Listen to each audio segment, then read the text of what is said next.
Hey folks, and welcome to one of the first unboxing videos on the Manatap YouTube channel. Today I've picked up a copy of the Fangs of Ulrich starter set.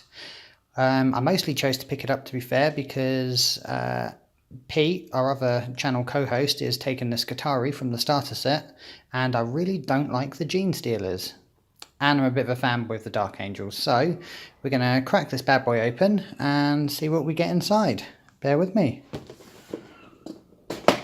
Okay, so the first thing you see when you pull the box out is it's got one of these lovely tray style boxes, which is always super handy for just storing bits and junk in when you're setting stuff up. The first thing that really jumped out to me is that this terrain is a lot bigger than I thought it was going to be. So I can see some pretty cool uses for that, and I can add it to my never-ending queue of things to paint, since I haven't even started painting the starter set terrain yet. But it is nicely detailed, and I am quite looking forward to getting this set up on a board. So we've got two sprues of these Mechanicus chimney type things.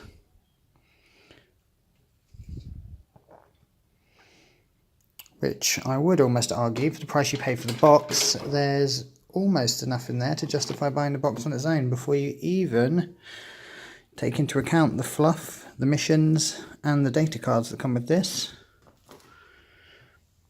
And here we have the Reavers.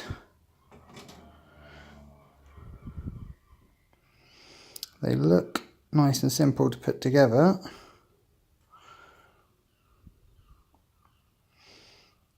Again, nice detail on the cast. The grappling hooks look especially cool. I do like the fins for the backpacks as well, so I will probably make certain that my guys have some of those. The grav chutes. This one though, I don't think I'll ever use that. That wire looks a little bit flimsy. I can see that ending badly, to be honest, and I would be pretty gutted if I spent all the time painting these only to have that snap off in transit. Also not sure, even if you bought one of the Killzone transport cases, that would actually comfortably fit in there without damaging the wire. The combat knives are cool though. I'm going to have some fun putting those together. I would say, from looking at this, you could probably make some pretty cool looking guys in some pretty cool looking poses.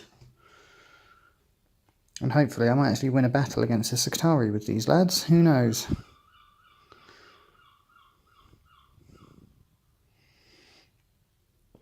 I noticed the legs come separate, which is a bit different to your normal Space Marines. But it is good fun putting them together, so as long as they all slot into place nicely, that shouldn't be a problem. We've also got your 5 bases for your Reavers. And some transfers. Some lovely Space Wolf transfers that I will never use, because I am a loyal to the bitter end Dark Angels player. Although the runes are pretty cool. But yeah, I'll never use them. So bear with me a minute and I will just dig into the steel sealed manual over here and have a perusal through that. So we're back with the rest of the contents. We have the standard punch out card of your markers. You've got your shaken counters, your ready, your fallback, your charge, and your objective markers. They are all, of course, presumably double-sided. There we go, yep. Which is a lot more appropriate for me to be using with my Space Marine kill team than the Gene Stealer ones I'm currently using, so that's pretty cool. We've got your standard data cards for your pre-made guys, as obviously this is to field a 5-man Reaver team of Space Wolves. Ooh! So we've got those. And the most interesting part is the new tactics cards. So we've got Adaptive Strategy, Angel of Death, Battle Brothers, Psychological Warfare, Death Denied, and the classic Auspex Scan. So just going through those, Use this tactic as soon as your kill team is broken. You immediately generate D3 command points. So that could have some uses in pulling back a loss, though I would argue if you roll badly on the D3 it's pretty pointless, and if your army is broken you're pretty screwed anyway. But it's worth a punt if things are going that badly, I suppose. So, Angel of Death, use this tactic after choosing a model that charged in this battle round to fight with. Add 1 to that model's attack characteristic for this phase. That would be pretty good with a Reaver Sergeant, especially if it was Combat Specialist. You could have that on probably 5 or 6 attacks in one round, which would be pretty awesome. Battle Brothers. Use this tactic after failing a saving throw for a model that is within 3 inches of another friendly model that is not shaken. No damage is inflicted upon the target model, but one friendly model of your choice that is within 3 inches of the target model and not shaken suffers a number of mortal wounds equal to the damage characteristic of the weapon used in the attack.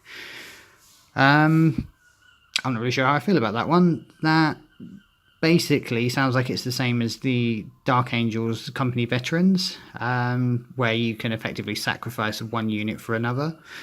Might be useful for having some of your kind of bog standard sort of blokes to take a hit instead of one of your specialists maybe. But interesting, nice to have. Psychological Warfare. Use this tactic at the start of the morale phase. Choose a Reaver from your kill team that took an enemy model out of action in the preceding fight phase and is not shaken. Add 1 to any nerve test made this phase for enemy models within 6 inches of the model you choose. So, given that Reavers already have a debuff to the enemy on their nerve phases, again, that could be pretty devastating. If you cause a lot of enemies to go shaken all at once, then that means the next round you can do some serious damage. Death Denied. Use this tactic when one of your models is taken out of action. That model suffers a flesh wound instead. That's just insane. I really like that, especially given that as the Adeptus Astartes you have transhuman physiology and you can ignore your first flesh wound either way. That's pretty insane. Auspex Scan. Use this tactic when you choose a readied model to shoot with. Ignore all negative hit modifiers for that model this phase. So again, not quite as good as it is in the full version of 40k, but pretty good nonetheless, especially on a sniper or trying to take something out from cover. The last one is our environmental one. Alchemite Detonation. Use this tactic at the end of the movement phase. Choose an Alchemite stack that is within 1 inch of at least one model from your kill team that is not shaken. At the end of the following movements phase, roll a dice for each model within 3 inches of that stack. On a 4+, the model suffers 1 mortal wound, then remove the Alchemite stack. Any models that were standing on the terrain are placed on the battlefield directly below where they were standing. So I'm pretty sure that means you set self-destruct and run the hell away. So that's it'd be quite hard to set up, to be fair, but if you were against a kind of close combat sort of group of enemies, that could be pretty devastating as well, and it is a bit of fun. And that's what the stack should look like. My one, of course, will not be painted anywhere near that nice, but it's good to know what I should be aiming for. The last things of note are the replacement missions you've got here. So both of them require a player to be playing Space Marines. One of them has the multiplayer option. We have one narrative play mission, and if I can pick it up, one match play mission. I won't go into those too detailed because I haven't played a lot of Kill Team yet and therefore don't really know the missions that they compare to very well, but I will make sure they're on camera here so you can pause and have a read at your leisure. And of course we have the fluff book about the Fangs of Ulrich, but not being too bothered about Space Wolves, I'll probably never read it. So once again guys, I apologise about the quality of the recording today. We're only just setting up the channel. It's a bit of a labour of love really, quite an expensive labour of love at that, but it is a labour of love nonetheless. I'm aware the quality is quite bad. I'm not sure how the sound quality will come out, but we do aim to get better as quick as possible. So That was our first unboxing video on the Manatap YouTube channel. Thanks for watching. Subscribe to us so you can see as things come out, and you can watch as we develop, hopefully, into a decent, well-recorded YouTube channel. And yeah, if you've got any suggestions, feel free to chuck them in the comments below, or anything you'd particularly like to see, chuck us a message and let us know.